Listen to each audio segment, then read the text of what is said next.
My name is Lauren Hayes. I'm 33 years old. 4 months ago, I stood in the corner of my sister's baby shower while my mother clinked her champagne glass and announced to 75 guests that she had two daughters. Victoria, my pride and joy, who's about to make me a grandmother, and Lauren, well, Lauren is the disappointment. She said it like she was commenting on the weather.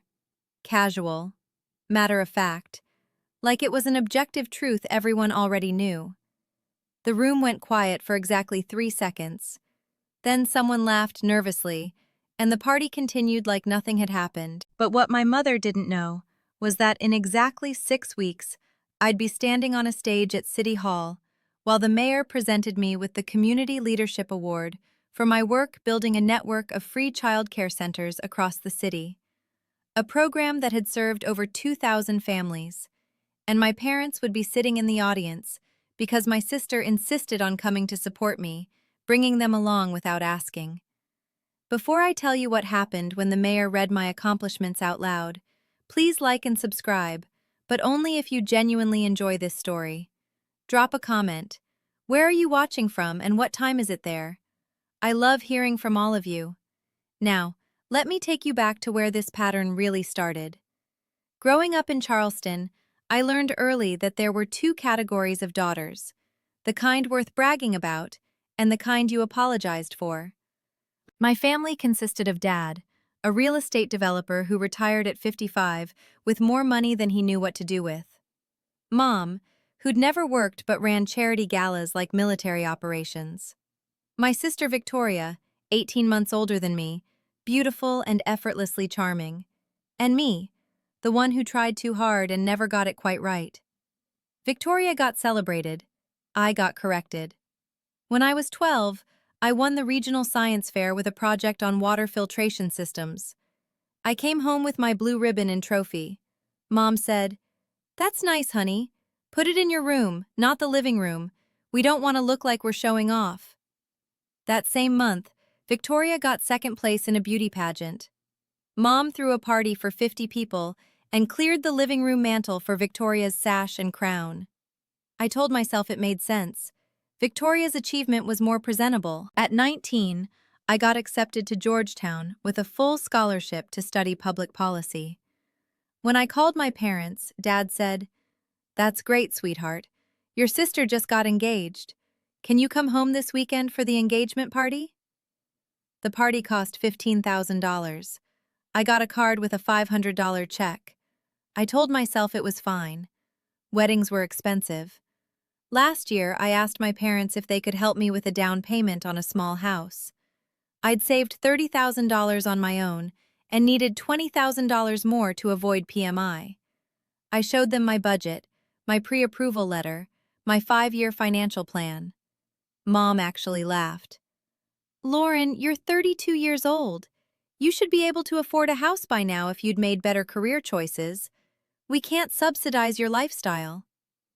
6 months later, they gave Victoria and her husband $200,000 for a lake house. "As an early inheritance," Dad explained. "They need the space for when they start a family." I didn't say anything. I smiled at the family dinner where they announced it. I congratulated Victoria. I went home and sat in my apartment and wondered what was wrong with me. That's when I started documenting everything. Not for revenge, just to prove to myself I wasn't crazy. Every comparison, every dismissal, every time my achievements were minimized while Victoria's were amplified. The numbers were staggering. In 15 years of adult life, my parents had given Victoria $340,000 in various gifts. They'd given me $3,500 total. I never complained. I stayed quiet, professional, the good daughter who didn't make waves. But that was all building toward the moment everything changed. The baby shower happened on a Sunday in March. Victoria was 6 months pregnant, glowing, surrounded by adoration. My mother had rented out the entire garden room at the country club. Pink and gold everywhere. A champagne fountain. 75 guests. I arrived with a carefully chosen gift. A handmade quilt from an artist collective I worked with. each square sewn by a different woman I'd helped get childcare so she could finish her education. It had taken 3 months to make and cost me $400. Victoria opened it in front of everyone. "Oh," she said, her smile not quite reaching her eyes. "That's unique. Thank you." My mother leaned over to examine it. "Is this secondhand?" "No, it's handmade by—" "It looks worn." She set it aside. "Well, the thought counts, I suppose." I watched her move on to the next gift, a $300 designer diaper bag from my aunt. Mom held it up like a trophy. "Now this is beautiful. Victoria, you have such wonderful taste in friends and family." I was standing against the wall when the speeches started. Victoria's mother-in-law talked about what a blessing Victoria was. My aunt talked about Victoria's grace and beauty. Then my mother stood up. "I just want to say how proud I am," Mom began, her voice warm and emotional. "I've always dreamed of being a grandmother, and Victoria is making that dream come true.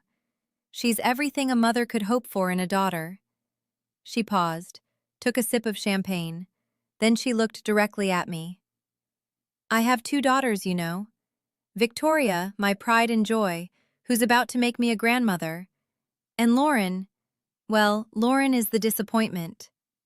She said it so casually, like she was introducing us at a dinner party. Some people laughed, nervous, awkward laughter. Someone said, "Oh, Barbara, don't be mean." Mom waved her hand dismissively. "I'm not being mean, I'm being honest. Lauren has always been so serious, so focused on her little projects instead of real life. No husband, no children, just work. It's sad, really." I stood there frozen, 75 people staring at me, some with pity, some with curiosity, some looking away in secondhand embarrassment. Victoria didn't say anything. She just looked uncomfortable. I excused myself to the bathroom. I sat in a stall and cried silently for 20 minutes. Then I washed my face, fixed my makeup, went back out, smiled through the rest of the party, and left the moment it was socially acceptable. I cried the entire drive home. That night, I made a decision. Not a dramatic one, just a quiet certainty that settled in my chest like a weight finally being set down. I was done trying to earn their approval, done shrinking myself to fit their definition of success, done pretending that being called the disappointment in front of 75 people was just my mother being honest. I blocked my mother's number. I sent my father an email saying I needed space. I told Victoria I loved her but couldn't attend family events for a while. Then I threw myself into my work. What my parents never bothered to learn about my little projects was that I'd spent the last 8 years building something extraordinary. It started when I was 25, working at a nonprofit.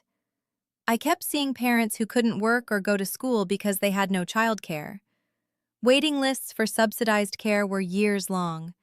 Private daycare cost more than rent. I started small. I convinced a church to let me use their basement 3 days a week. I recruited volunteers. We served 10 families the first month. By year 2, we had 3 locations and served 60 families. By year 5, 12 locations and 800 families. My parents came to exactly 1 ribbon cutting. They stayed 15 minutes, took a photo, and left. Mom told her friends I worked with children and changed the subject. But other people noticed. Dr. Sandra Williams, the Dean of Social Work at the local university, reached out when we opened our 5th location. Over coffee, she asked detailed questions about our model. "Lauren," she said, "do you realize what you've built? This isn't just childcare.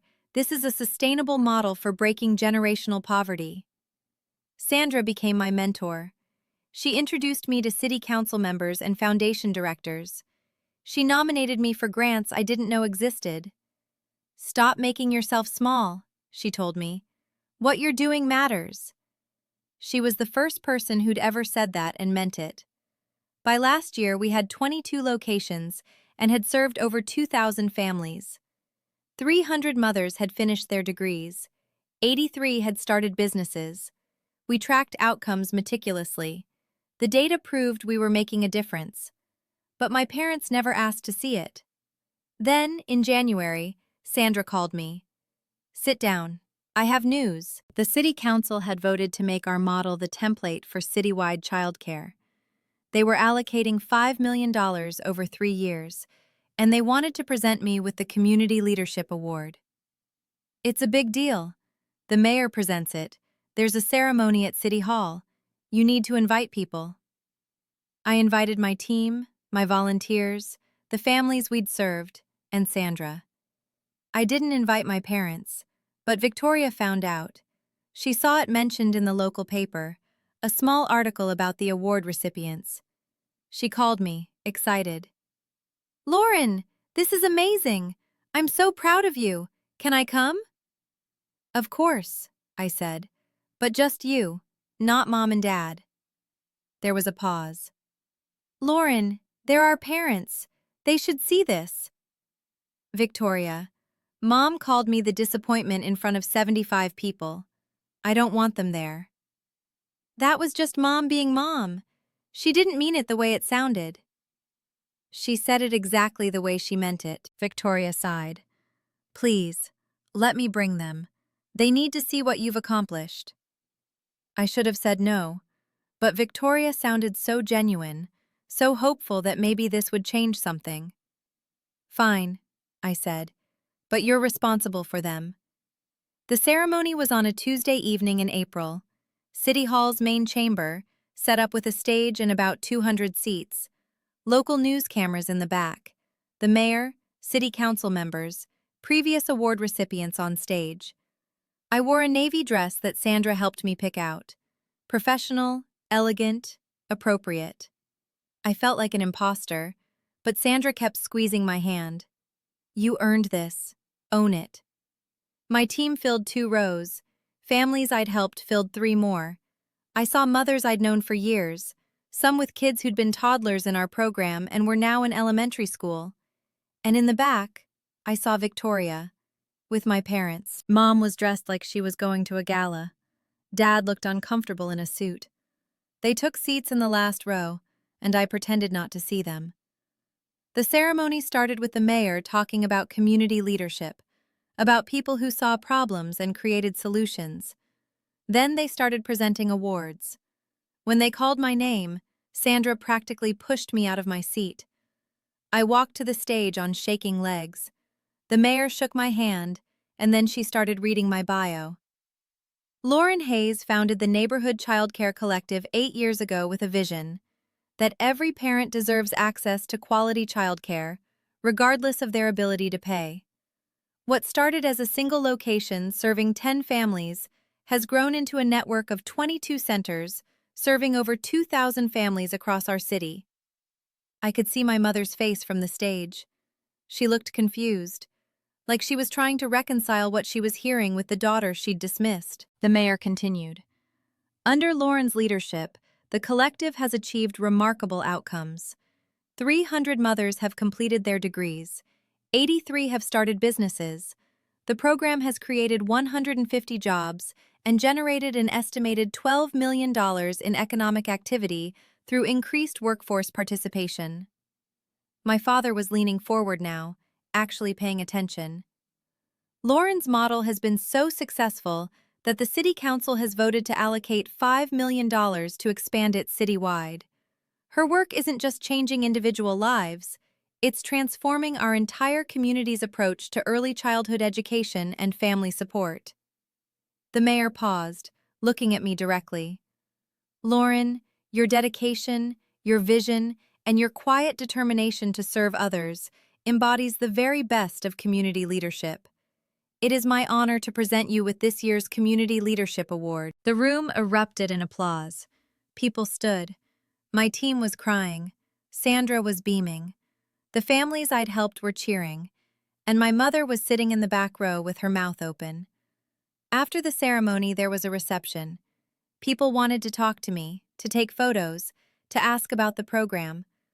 I was surrounded by well-wishers when my parents approached. Mom's voice cut through the crowd. Lauren! Sweetheart! We had no idea you were doing such important work. The people around me went quiet. Sandra stepped closer to my side. You never asked, I said simply. Well, you never told us. Mom laughed, that nervous laugh she used when she was uncomfortable. You always just said you worked in childcare. If we'd known it was this big. I told you I was opening centers across the city. You came to one ribbon cutting and left after 15 minutes.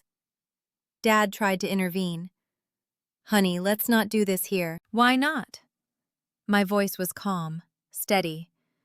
You didn't mind doing it at Victoria's baby shower. Mom's face flushed. That was different. I was just being honest, I finished. You were just being honest when you called me the disappointment in front of 75 people. The people around us weren't even pretending not to listen anymore. A reporter from the local paper was taking notes.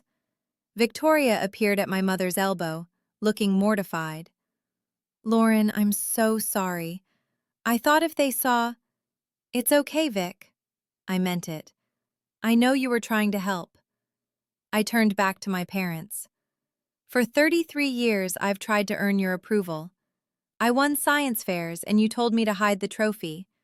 I got a full scholarship and you threw a party for Victoria's engagement. I built an organization that serves thousands of people, and you thought I worked with children like it was a hobby.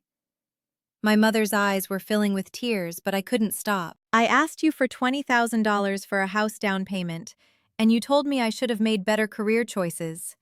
6 months later, you gave Victoria $200,000 for a lake house.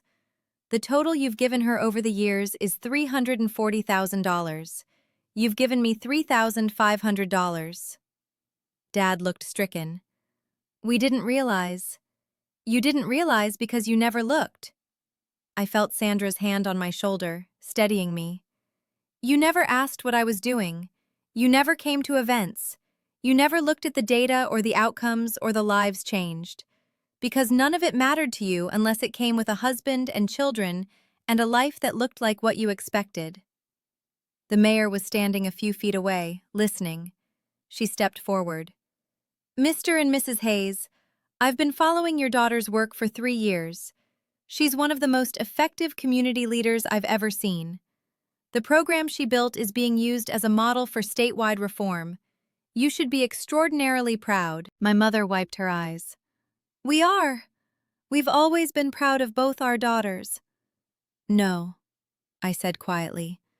You've been proud of Victoria. I've been the disappointment. You said it yourself. The silence was deafening. Finally, Victoria spoke. She's right, Mom. You did say that. And it was cruel. My mother looked at Victoria with betrayal. You're taking her side? I'm not taking sides. I'm telling the truth. Victoria's voice was firm. Lauren has always been there for us. She's never asked for anything, and we've treated her like she doesn't matter. I watched my parents process this. The public nature of the confrontation, the witnesses, the mayor, the reporter, the undeniable evidence of my success. Dad cleared his throat. Lauren, we clearly owe you an apology. We've been unfair. We'd like to take you to dinner and talk about this properly. I don't think so, I said. Not right now. Maybe not ever. I need you to understand something. I don't need your approval anymore. I did this work because it mattered, not because I thought it would finally make you proud. And it turns out, I don't need you to be proud. I'm proud of myself. I turned to leave, then paused. If you want a relationship with me, you need to actually see me. Not the daughter you wish I was. Not the disappointment you've decided I am. The actual person I've been this whole time. Until you can do that, we don't have anything to talk about. Sandra linked her arm through mine. Come on, your team wants to celebrate with you. We walked away. Behind me, I heard my mother crying, and my father trying to comfort her. I heard Victoria say, You brought this on yourselves. I didn't look back. That was 4 months ago. Victoria and I talk regularly now. She apologized for bringing them, but I told her it was actually the perfect ending. Sometimes people need to see truth performed in front of witnesses. My parents have sent long emails full of justifications and half apologies. We're sorry you felt disappointed. We didn't mean to hurt your feelings. I haven't responded. Maybe I will eventually. What I have done: thrown myself deeper into my work. The citywide expansion is happening. 15 new locations over 2 years. We're training other cities on our model. I spoke at a national conference on innovative childcare solutions. Sandra nominated me for a national fellowship. I got it. $100,000 in funding and connections to policymakers nationwide. I bought a house. Small, but mine.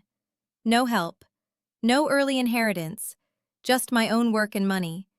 And I started therapy to process 33 years of being treated as insufficient. Here's what I've learned. Some parents struggle to love the child they have because they're too attached to the child they imagined. They create a script, what their daughter should be, how she should live, and when you don't follow it, they see failure rather than different success. My mother wanted a daughter who was beautiful, socially graceful, married young, and gave her grandchildren. That's Victoria, and she's genuinely happy. There's nothing wrong with that life. But I was never going to be that person. I was always going to see problems and try to fix them. Who cared about systems and equity and outcomes? Neither version is better. They're just different. The tragedy is that my parents were so committed to their version of what I should be that they couldn't see the value in what I actually was. If you're watching this, and you recognize yourself in my story, if you're the daughter who never quite measures up, the one whose achievements are minimized or dismissed, the one who's been labeled the disappointment, please hear me. You are not the problem. You don't need to twist yourself into shapes that don't fit. You don't need to shrink your accomplishments to make others comfortable. You don't need to apologize for being different than what was expected. Your worth isn't determined by whether your parents can recognize it. Your success isn't invalid just because it doesn't match their definition. Your life isn't less meaningful because it doesn't look like the one they imagined for you. Build the life that matters to you. Do the work that feels important. Measure yourself by your own standards, not by their disappointment. And if they never come around? If they never see you clearly? That's sad, but it's their loss, not yours. Before you go, I'd love to hear from you. Have you ever been made to feel like the disappointment in your family? How did you handle it? What helped you recognize your own worth? Drop your story in the comments. And if this resonated with you, please share it with someone who needs to hear it. Thank you for listening. Thank you for being here. And remember, being the disappointment just means you disappointed their expectations, not that you are actually disappointing. Sometimes the most extraordinary lives are the ones that no one saw coming.